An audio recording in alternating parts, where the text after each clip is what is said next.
AITA for storming out a restaurant and putting some friends in an awkward position? I am not the original poster. That is you, just a throwaway 157. He posted in r, am I the asshole? Trigger warning. Homophobia. Less than. Original post. April 23, 2023. On mobile. I need to start off by saying that I, 19 meters, have mild autism and I was homeschooled. I have trouble navigating social situations. Though I think I've gotten better since coming to college. Which makes me think I might be in the wrong here. Since coming to college, I got a group of friends and it's been fun, except they insist that I'm in love with our new friend. Mark, 20 meters. He joined our group about a month ago. Me and Mark have a lot of things in common, so we bonded quickly. Because of that, our other friends said that we are in love and made for each other. It was a good laugh until they kept repeating it. They kept making claims that made it sound like I had feelings for him, and it got super weird. For instance, one day we were hanging out in Mark's dorm and I left when an emergency came up. In my rush I left my charger. It got returned to me, but the others claimed I left it on purpose so I could leave a piece of me with him. Another time I was eating spaghetti and some of them said I was practicing to eat Mark's ass. Comments like this occur about 6 or 7 times a day. I have no idea where it's coming from. I'm not even gay. A week ago, I asked Mark if he was as uncomfortable with it as I am. He didn't know they said those things because they never said it to him. It's only been to me. IDKY. I sent a message to our group chat. Guys, the comments you make about me and Mark are really making me uncomfortable. Especially since I found out they've only been directed at me. Please stop. I don't find them funny or amusing. They apologized and said they wouldn't do it again. Friday. 6 of us, excluding Mark, went to dinner together. While we were waiting to order, Jada, 19F, asked if I wanted to date Mark. I told her no and to drop that stuff since it makes me uncomfortable. She asked why I was so uncomfortable if it's not true. I told her that's exactly why. It's not true, but they keep talking like it is. She said it is true and she knows it's true. I could feel myself getting angry and didn't want a meltdown, so I just left. Walked out and drove back to my dorm. I texted the group chat that I did not wish to be around Jada given what happened. Jada got mad and said I was letting a guy ruin our friendship, and I didn't know how to take a joke. I've ignored her messages and calls. All of our friends side with me, but a few of them said it was putting them in an awkward position, and I should let it go. I already stated that I'm not the best with social interactions, so I'm thinking maybe I am top. Relevant comments. NTA. You're being bullied by your so-called friends. It was just Jada. The others stopped once I messaged the group chat. You handled it really well. Thank you. I have meltdowns when I get angry, upset, and I've been trying to manage them better. I didn't know if leaving was the mature thing or not since I'm not the best socially. Someone points out that their comments are verging on homophobia. Maybe it's homophobic? I guess. Not gonna lie. I thought because I wasn't comfortable with their comments, that I was the one being homophobic. If you're really concerned, you could check with Mark to make sure nothing you're doing is giving mixed signals. That's a good to ask Mark just in case. No, I'm not real worried about it, but it doesn't hurt to check. Oop is voted NTA. Update post. May 22, 2023. 1 month later. There were a lot of comments. I didn't respond to all of them, but I did read most and think about the situation. First thing I did was talk to Mark. He assured me that my behavior never seemed flirtatious or inappropriate. I told him that I gonna cut off the rest of them. He told me he would do the same, but I told him not to. I appreciate the support, but I'm the one having the issue. I didn't speak to anyone from that group except for Mark for a couple weeks. I've been meeting new people and it's going fine. Then a few days later, some came by my room and wanted to talk to me. To my surprise, it was the 4 people: Chris, Emma, Ty, and Micah, who I wasn't as close with as the others. We started talking and the first thing they did was apologize for the situation and for making me uncomfortable. I asked them one of my biggest things I was curious about. Why were the comments directed at only me? Here's what I learned. Jada told them she talked to me and they could make comments to me and I would be okay with it. But said she talked to Mark and he said he would be uncomfortable. I didn't believe this until they showed me the messages. I never told Jada this and I doubt she talked to Mark. So she lied. And that's when it started. I was still confused on why she would make them in the first place. Ty, Micah, and Chris didn't know, but Emma showed me her messages with Jada. To the person who asked if Jada has a crush on Mark, you are incorrect. Jada has a crush on me. For the past 4 months.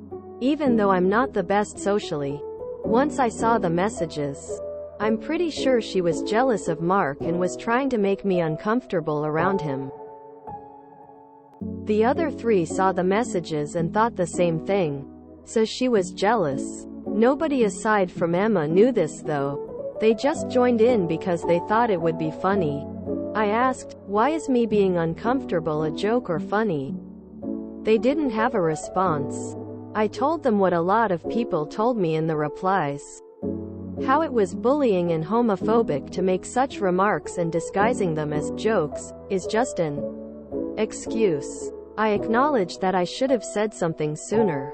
But it also should have never gotten to that point. They again apologized and asked if I could forgive them. Truthfully, I have already gotten past the situation and moved on. Ultimately, I did decide to give these 4 a second chance. The fact they came to talk, apologize, explain, and weren't on the defensive or dismissive when I was explaining how I felt or what made them wrong. I think that's a good sign. It will take a bit longer to fully regain my trust, but haven't had any issues since then. Edit. May 24th. I have Maud's permission to post this because it's just clarifying info.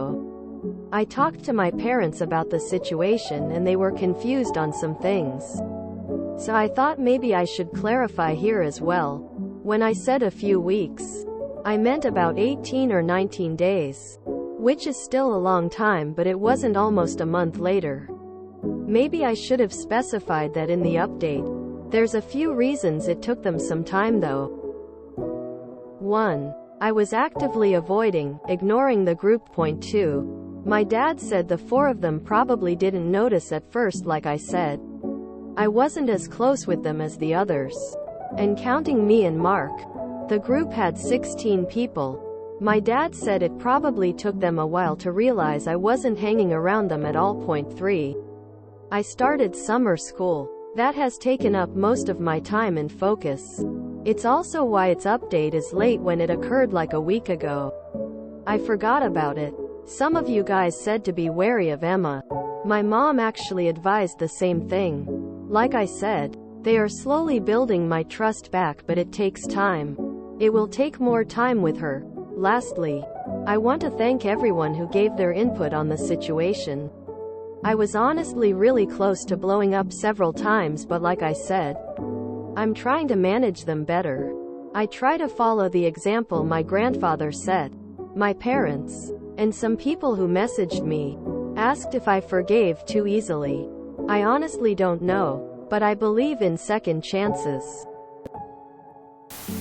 Oop is much nicer than I would have been. Hopefully it all works out. So she had a crush on Oop and that she thought a good idea would be to bully him and make jokes. That he's gay? I can't even follow the line of reasoning with this.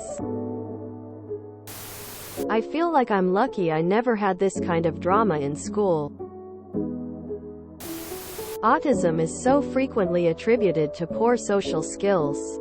But honestly, I wonder if it sometimes helps those individuals notice patterns with their peers much more quickly than others would. Like, I'm not super confident that I would have connected the dots so quickly with how all these friends were making similar jokes, and that they didn't do it with the other friend, until maybe a year down the line, where I'd be like, damn, that group sure liked their weird gay jokes. Then again, I'm probably just an idiot. I have a feeling a lot of them thought that since Oop is autistic, he doesn't have feelings or some BS. Screw them. They're in college? It feels like early teens behavior, if that. What is wrong with Jada? Like, I mean this seriously. What is wrong with her? What made her do that to Oop and Mark? The reason I am deliberately making you angry or upset is because I like you, has got to be the worst reason ever. Jada sounds absolutely awful, as do the rest of OP's previous friends for going along with it. And well done to OP for cutting them out and moving on. There's the autism, of course. But homeschooling itself is so socially debilitating. Learning how to navigate socially is the biggest reason that we still have brick-and-mortar schools. And church youth groups or intramural summer sports are not enough. But Oop sounded super mature because he was well aware of his limitations. He sounds like he'll do well despite his upbringing. By reading the first post alone and hearing the comments about ass eating and how it wasn't brought up to Mark, I had a clue that Jada had a crush on OP, who wasn't gay. She knew wasn't gay, but she was negging with gay comments because she was hurt he wasn't reciprocating. Much like how guys call girls gay slurs or fat because they said no to them. Jada needs to go. Jada was hoping he'd run into feminine arms to escape gay panic, cold sweat smile. Lol, this Jada took a shoot in her own feet with this joke. If she intended to date Mark or ask him on a date, she blown up her chances. If she truly liked OP, now she is hated for him and don't have more chances with him because of a stupid joke. I don't get the jealous part. Why is she feeling like this? OP isn't gay and Mark, I think that it's not too. It's totally nonsense feeling jealous over this. It is totally reasonable if she started to flirt with OP, but why make him feeling uncomfortable and lie about it? Ain't no drama like teenage love drama. It surprises me sometimes that it's 2023 and there's still this type of merciless teasing, bullying. I mean, with all the anti-bullying campaigns and loads of media portrayals on the effects of bullying, you'd think kids would now know better. Jada is a sorry excuse of a human being. But the whole friend group sucks big time. Like, if they had stopped after Oop made it crystal clear that he was uncomfortable. The eating ass comment would have made me cringe and also uncomfortable. And I am gay. Yet they continued until he basically went NC with them. And out of 14 people, only 4 went to apologize and check on him? And Emma is sus as heck. As an aside note, and not excusing her, but I wonder if Jada was so insistent on Oop being gay because her ego couldn't even accept the reality that a straight guy wouldn't be into her. Insisting that your crush is gay is an extremely weird move. They said it before and I'll say it again. Anyone who says, "Why are you so upset? It was just a joke," in response to being asked not to talk about something or address them a certain way is just a bully hiding behind a flimsy excuse. If they were a true friend and it truly was just a joke, they would apologize, explain they didn't realize it was such a raw topic, and try their best not to do it again. Jada sounds really rough. I'm quite glad I haven't experienced these types of drama in my life. On the plus side, Op handled this really well. So according to Jada, the best way to win over your crush is to 1. Make them uncomfortable and embarrass them in front of multiple people. repeatedly. 2. Insinuate they are in love with another member of said group. 3. Make sure your comments are borderline homophobic. 4. Lie to all of your friends to get them to play along. 5. Even when confronted by your crush, hold your ground and insist that they are wrong and you are right. Because of reasons. I have no idea why that didn't work out for her. Man. Oop has a double dose of being neurospicy and homeschooled. And yet he still is less socially awful than these supposed friends of his. I wonder if his college friend group are also homeschool kids? That would explain the awful social interactions. Incredibly mature and well handled by Oop. If you enjoyed this video, please check out our playlists full of similar content. Epic Aricast is like doom scrolling for your ears. Please like, share, and subscribe.